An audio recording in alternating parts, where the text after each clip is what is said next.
Story 1. I don't really care that much. Not because I am a bad person, but because I can't take on all the negativity in the world and live it myself. Humans just aren't designed to cope with that. Story 2. The first step is to understand that you can't change certain circumstances. You can try to have a positive impact on your immediate surroundings, but that is about all you can do. During the time it took to write this comment, it is estimated that approximately 107 people died from various causes around the world. You cannot spend your life worrying about things that are largely outside of your control. It was never meant to be your problem. Story 3. It is challenging, but I am focusing on myself rather than the world. I am working on my home and my children. Perhaps by making changes in my life, I will impact the world, one step at a time. Story 4. I am only one person. I can only do what is within my own power. I cannot stop wars or fix the government. I can only do as much as a single individual can do. Without being willing to travel to combat zones and volunteer, the next best thing you can do is vote, donate, and organize support. Story 5. You are alive for a fraction of the universe's existence. Are you going to spend it worrying or living? Story 6. There have always been people dying in armed conflict. It is only now that it is being live-streamed. Story 7. It has been happening since the dawn of mankind. You just have to try not to let it affect you to the point it impacts your daily life. But I understand what you are saying. Story 8. Focus on what you can change and what you cannot. Destroying yourself to bear witness to atrocities does not change anything for the people who are suffering. It only makes you exhausted, miserable, and unable to act. Story 9.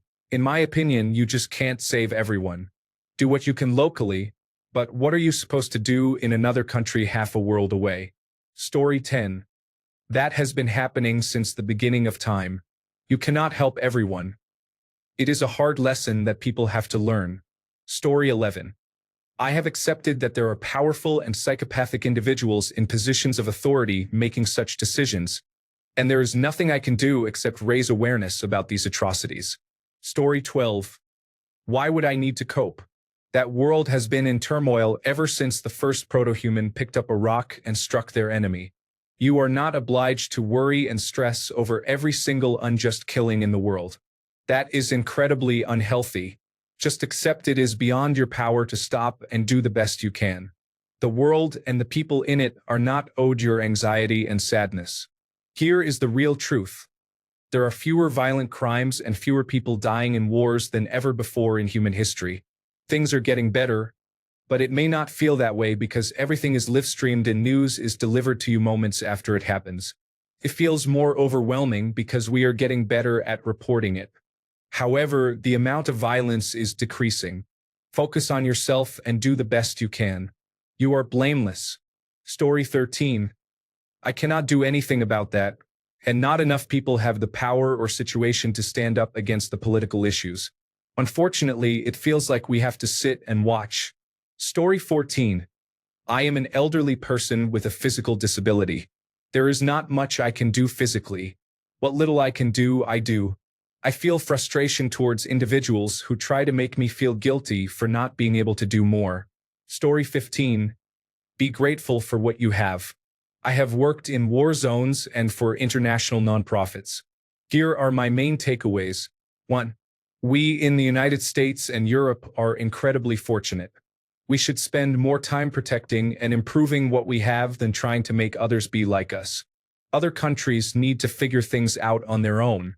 Most will end up with forms of government that are not ideal, but the more we interfere, the more they will blame us for the outcome. Story 16. I don't mean to sound heartless, but it usually doesn't concern the average person like me. I feel bad or angry, but I have never felt like coping with it. I'm not experiencing what people in a current war are. I will definitely voice my opinions, but what more can I do that doesn't cost me money as well? Story 17. Innocent people are dying in various wars at any given time throughout history. It shouldn't happen, but I struggle with individuals who prioritize one tragedy while ignoring another occurring simultaneously. Additionally, I do not possess the emotional capacity to worry about matters outside my control. I have enough problems to address and am more focused on my children surviving and hopefully thriving. Story 18. People care now because cameras are focused on the faces of those who are dead and dying. Story 19.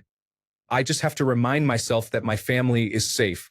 I really hate that we as a global society are allowing these megalomaniacs to do what they want, but I honestly can't see any ways to stop it as a collective. Story 20. I cope with it by remembering that human death and conflict is significantly lower than it has been at almost any point in human history. Even in absolute numbers, not just death rates by percentage. It may feel like more due to constant news coverage. Additionally, humans aren't designed to care about every society in the world. Care insofar as it affects you directly, and strive to put as much good into the world as you take out of it. But beyond that, don't waste your energy on things you can't change. Story 21. Innocent people die in wars while others watch and debate their plight. The world is a cruel and unforgiving place. War is often more vivid and captivating than other forms of suffering, such as dying from malnutrition or inadequate medical care, even though we produce enough of each in abundance. Story 22. Isn't that just humanity? How many billions have died before you, and how many billions will die after? What is the definition of humanity? Even with the wars happening right now, the world is a far more peaceful place than in nearly any time in history. There are some parts of the internet and media where the world is always ending. I do not subscribe to that point of view. Story 23. Coping? I don't. I just carry the guilt of privilege and pretend that my outrage on the internet makes a difference. Story 24. I live by the motto, be the change you want to see in the world. Unfortunately, negativity thrives and generates discussion, clicks, and passion. It's natural to feel concerned about such things, but what can I do to change it? Instead, if I concentrate on making the most of my time and striving to have a positive impact on my community, I can help make the world a brighter place despite the negativity we often encounter. Story 25. By understanding that this situation has always been and likely always will be, I realize there is nothing I can do about it. Story 26. It concerns me, but it's more of a hidden worry. I am progressing through nursing school and will be almost 40 in another 3 years, so I have some major distractions. Still, aside from discussing these issues with people in my network to raise awareness, what else can I do? Story 27. The level of discomfort I feel is proportional to how important I think I am. I cope by realizing that I am not very important in the grand scheme of things, so my responsibilities are much more manageable. Story 28. You can only control what happens in your personal life. You may feel angry about events in the world, but unless you are a government or military leader, you are not responsible for them. Story 29. I recognize the limit of my influence. I can't make people stop hating and hurting each other. I can double down on kindness. I can work in my community to improve it for everyone. I can conduct myself honorably and ethically. I can be a source of joy and positivity for those around me. I can recognize that the world is large and complex, that we won't always get along, and that sometimes will be harder than others. Collectively, our only option is to keep going and striving to be better and do better. Story 30. God, grant me the serenity to accept the things I cannot change, the courage to change the things I can, and the wisdom to know the difference. Story 31. There is very little we can do. The forces that shape public opinion are too powerful and complex to overcome. Raising public awareness to a level where we can build an effective opposition is a nearly impossible task. It is a sad reality. I do not subscribe to the idea that ignorance is bliss. I share my thoughts and prayers and discuss these issues with others when the opportunity arises, hoping it will make a small difference. Story 32. I cope with the knowledge that millions of people are dying every single day from completely preventable causes. I help where I can, but otherwise I do not pay attention to it. Story 33. I want to care, but I'm still figuring out how to put food on my plate for my next meal every day. I wish I had a better, more generous answer. Story 34. You have to at least give yourself some credit for caring, for discussing it, and for expressing your points. It might not be much, but collectively, it's everything. Story 35. I consume a significant amount of cannabis, and I seize any chance to either withdraw funds from those in power or to speak out against them. It is never enough, and each time I earn more money, I realize I am contributing to funding more violence against children. It's disturbing. Story 36. I cope by feeling angry. I lost someone close to me when I was 9 and never truly grieved. The world didn't grieve for me either. So enjoy what you want as long as you're not harming others. I hope you can be more helpful than those who are merely helpful, and try not to be unkind when stressed. Story 37. Alcohol was a significant issue for me. I exhausted myself helping Ukrainians in every way I could. Fundraising, sending supplies, and providing tech support. Eventually, I became overwhelmed after several people I worked with died, and the organization I was part of disbanded. I cut off all contact and had to step away.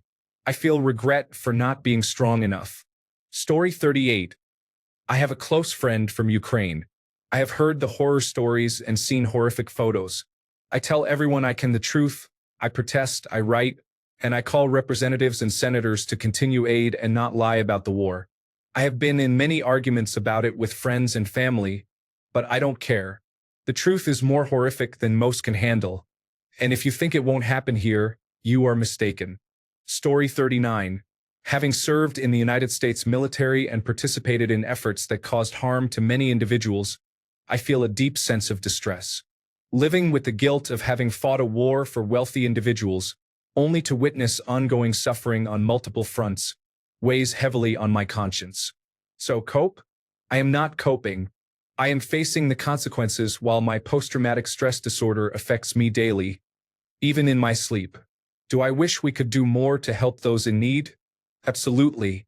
Is it likely to happen? Probably not. The actions taken in Iraq, Syria, and Afghanistan are far worse than most people realize. Personally, there is no coping for me. Once you experience it, it lingers with you forever. Story 40. Just in general, most people in the United States are stuck in their own wage slave hell. This can make it really difficult for someone to participate meaningfully in many causes like this.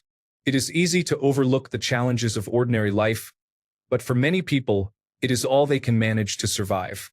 Story 41. I advocate for the left party, educate those around me about socialism, and hope that one day we can overcome corporate greed and even national states. It is important to recognize that we have more in common with people across the world than with local elites who seek power for its own sake. In the meantime, I strive to remain calm and care for my loved ones. Changing society takes time, and building critical support requires patience to genuinely improve the world. Story 42. One person cannot carry the burden of the world's atrocities. It's normal to feel bad, albeit detached, since you are psychologically programmed to compartmentalize and prioritize. Images from the ongoing war are sad, and I feel bad, but my cat falling off a window ledge and hurting her paw made me actually cry. It's just the way it is. You care more about what you can control or what you are expected to care for. No one is expected to care for 7 billion people, but a decent person hopes for the best and would change what they could if they could. Story 43. I hope that one day I can make the world a little better. I know it is selfish of me not to do more, but I am selfish. Story 44. Innocent people die from various preventable causes every day. It has been that way since we understood what innocence is. I cannot let that bother me.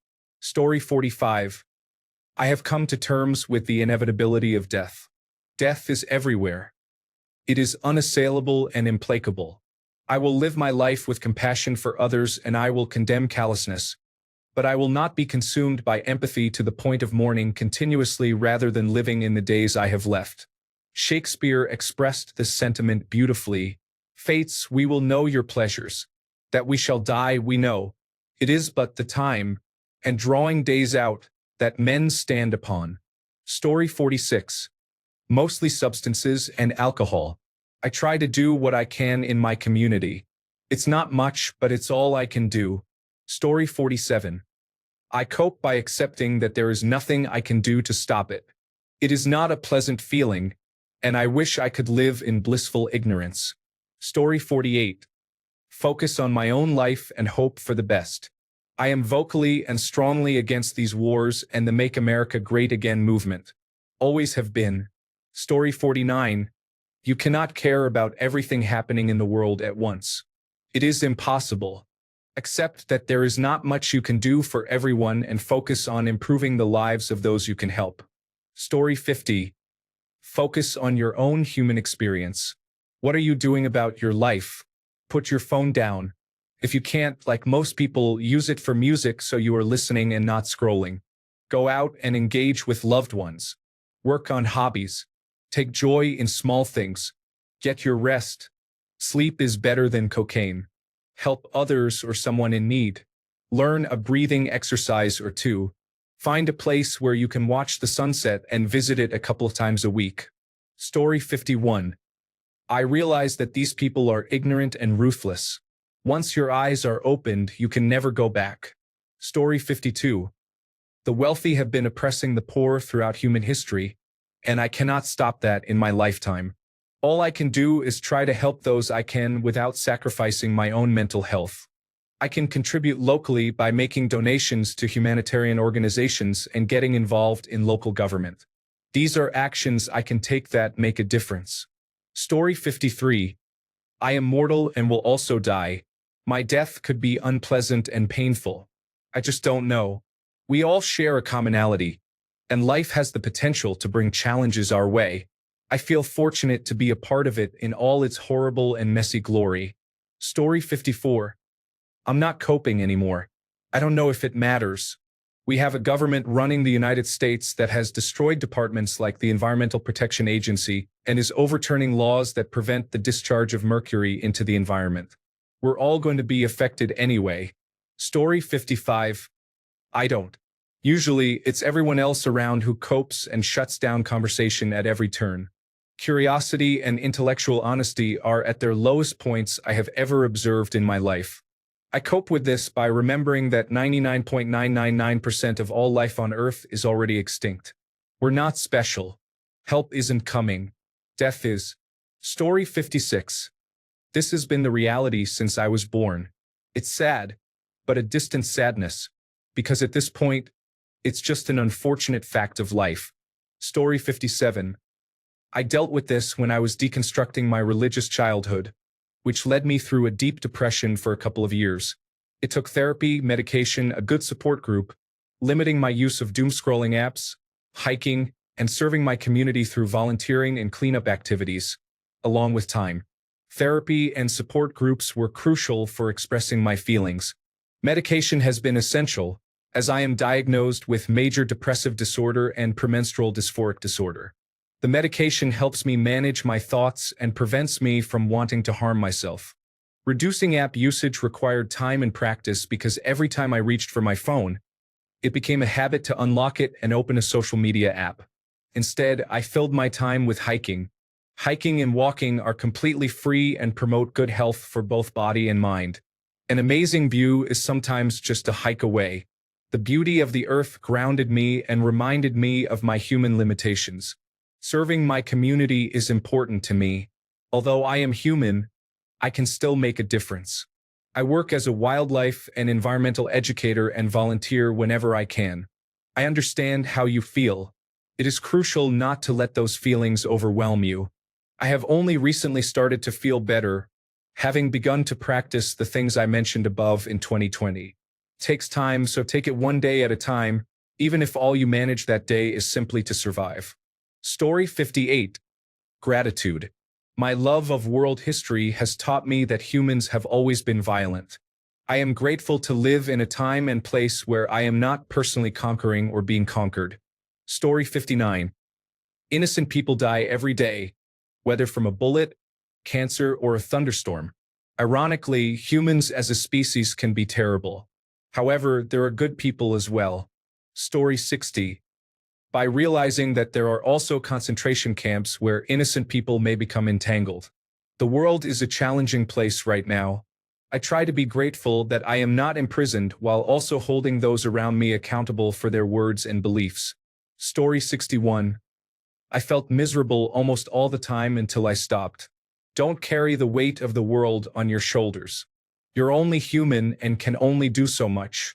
If you want to help people in need, you can do volunteer work. Story 62. Realistically, what do you want me to do? I do my best in voting, I donate items where I can, and I try to be kind to those around me. However, wallowing in despair about someone else does not benefit them. I can take my kids out to do fun activities and find joy in that. I can have a hobby and some friends to see occasionally, along with other things to escape the monotony of work and the gloomy news. Story 63. This has been occurring for the past 3,000 years of civilization, but now the rest of the world is aware of it.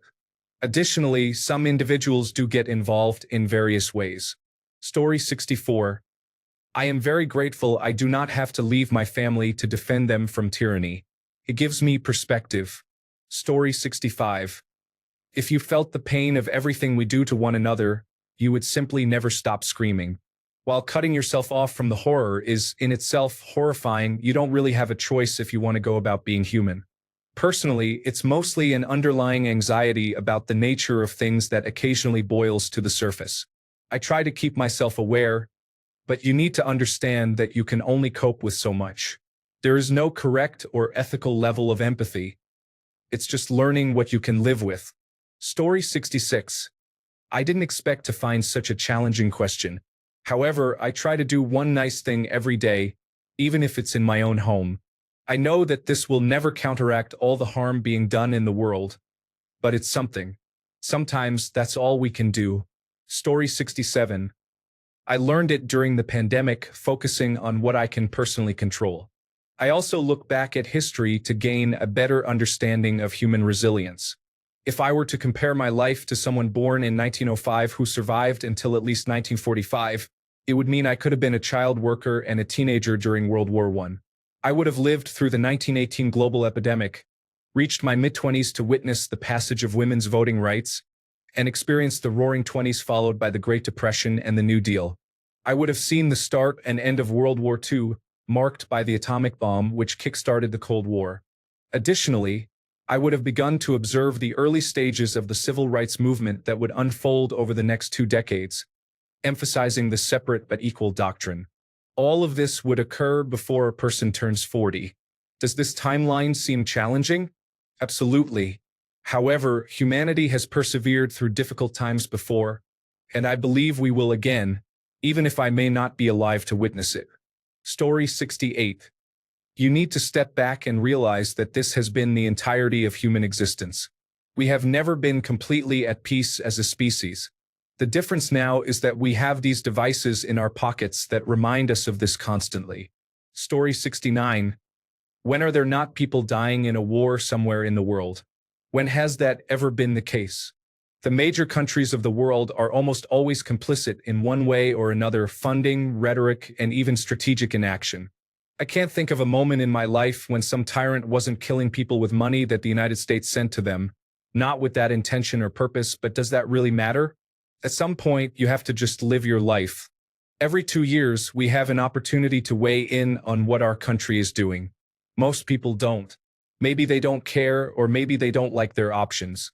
But they choose not to participate. I rarely like my options, but I always choose whichever one is better, even if only slightly.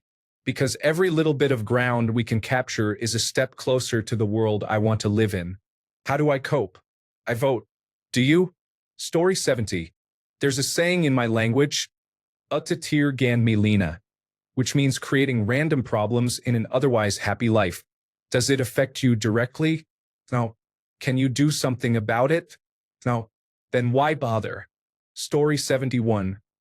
Given the history of humanity that has been preserved or documented, it seems we have been doing this to each other for eons. We will continue to do so no matter how advanced we as a collective species become. We are predators. Story 72. Caring about every injustice in the world can be emotionally draining and overwhelming. Just because you have a better life than others, it does not mean you should feel guilty for it. Do what you can when you can. That is all you can do. Story 73. I am desensitized to it. It is morally wrong, But there is nothing I can do since I do not run the government, and that is their choice. Growing up witnessing random shootings constantly in America does not affect me either. We all know by now that violence can occur anywhere and at any moment, so I remain unresponsive to it. Story 74. None of us are that powerful. It doesn't mean we don't care, but you can only do what you can while living your own life. Just be better than you were yesterday. Story 75. Don't think about it. It's easier that way. I mean, there is realistically no way for us to do anything about war. Story 76. People have been dying in wars throughout recorded history. It is nothing new and nothing to mourn. This is a simple fact of human civilization. Story 77. I just hope that a bomb won't hit me in the next 2 months before I finally move from this difficult city.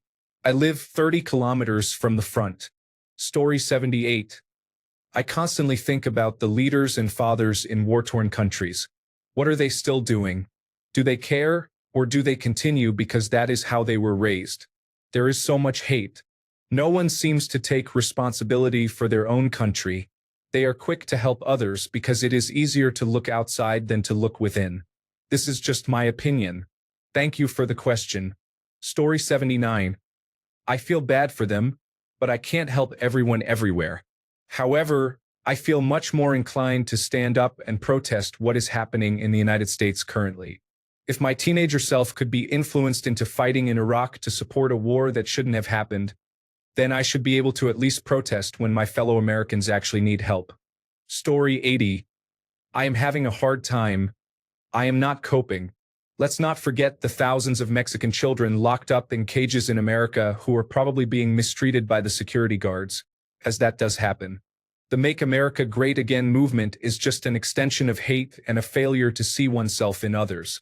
We all have the same bones and veins. We are the same species. Yet, we continue to let our fear and insecurity drive our need for instant gratification and identity. Don't get me wrong. I know these hateful individuals are miserable and they will eventually feel the pain, especially on the path that the former president is taking all of us. However, I am unable to cope with the fact that innocent children and families are suffering while these people play games. Story 81. Every US president in my lifetime has innocent blood on their hands. Sadly, I may be getting numb to it all. Story 82. You are going against the military-industrial media complex, which is over $1 trillion a year enterprise. Therefore, whatever power you possess is almost inconsequential in comparison. On one hand, you must accept that you are nearly completely powerless. On the other hand, as a human being, you have an imperative to prevent the extinction of our civilization due to the potential of World War III and nuclear annihilation. In other words, you cannot accomplish everything, but you also cannot do nothing.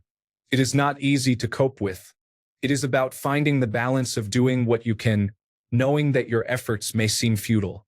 Generations of people have spoken out for the abolition of slavery without ever seeing progress in their lifetimes. However, that eventual progress would not have been made if the ember of that idea had not been kept alive all those years. Try to think of it this way. Your efforts may not bear fruit anytime soon, but they are keeping the ember alive to make meaningful change possible. Do not let it consume you. Live your life, but do not give up. Story 83. When I was in the army, my friends and I had a saying for this. Modern warfare is texting your friends to see if you know the person who was killed in the conflict that only you and your friends remember. Story 84. You don't stop consuming the news and social media constantly. Humans have been harming each other and inflicting suffering long before we could record history. This behavior is a sad fact of our species.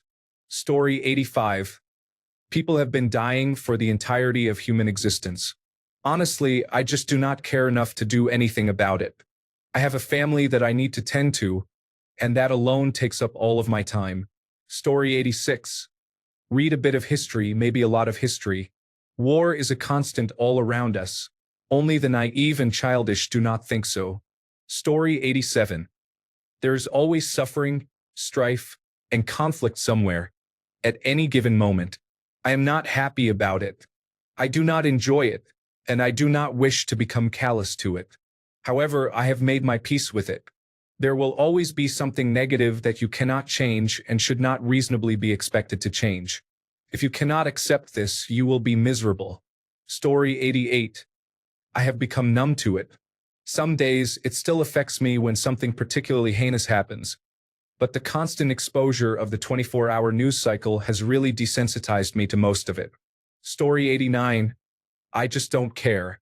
I have my own problems. When I solve all my problems and all my friends' problems, then maybe I'll see what I can do about other world problems. Story 90. I remember that we are living in the most peaceful period of human existence to date. Worrying about things beyond your control isn't worth it. Just be thankful you aren't in a conflict zone. Story 91. It's not difficult to personally cope with something you know you cannot change. I am not religious, but the Serenity Prayer fits this situation well. Accept what you cannot change, change what you can, and try to be wise enough to know the difference. Story 92. I devote my time and energy to the things I can influence. I help my friends, look after my family, and am kind and compassionate to the strangers I meet in my daily life. I'm not suggesting ignoring the world.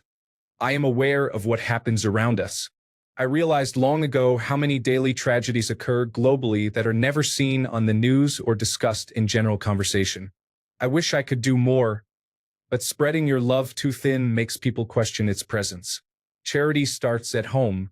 Heal yourself so you can heal others, then help those you can reach, and hope they do the same so the healing can spread. We are all in this together, but none of us can fix everything alone. The flip side of that coin is accepting what you cannot change.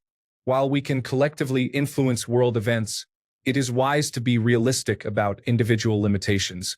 Story 93. Innocent people are dying in my city while the government does nothing about it. Reading local court cases reveals the alarming amount of rape and murder occurring in places I visit regularly, which concerns me far more than any war on the other side of the world. This is especially troubling when politicians and activists work to undermine the system, ensuring that perpetrators are never held accountable in the name of social justice. Story 94. I give back to my local community as much as possible through work and extracurricular activities. I help people when I can. I greet those I pass during my walks and runs. I spread positivity whenever I can, even when my life isn't going well. It makes a significant difference for myself and others. Story 95. It makes me sick that the billionaire-owned media convinces people to support it. I would love to sell my house and travel the world with my wife and daughter. Sadly, they don't want to leave the family. Story 96. The responses here are quite unpleasant and demonstrate why this country is struggling and facing significant challenges at this time. Story 97. I find some comfort in knowing that globally, per capita deaths by violence remain near their historic lows. As a species, we are among the least violent we have ever been. Story 98. Sadly, that is the reason I will never fight for my country or the safety of others. No one truly cares if I die or survive in a war. Soldiers are just pawns for some politicians who are willing to sacrifice the lives of others. I might as well just leave for another country. Story 99. There are two wars, one on the battlefield and one on the political front. Both are essential battles that must be fought. Story 100. You cannot cope with it. You can only prepare for your turn in the fray and do your best to keep it off your own doorstep in the meantime. Story 101. I can't really cope. Managing my feelings in the current climate of the planet and nation is challenging.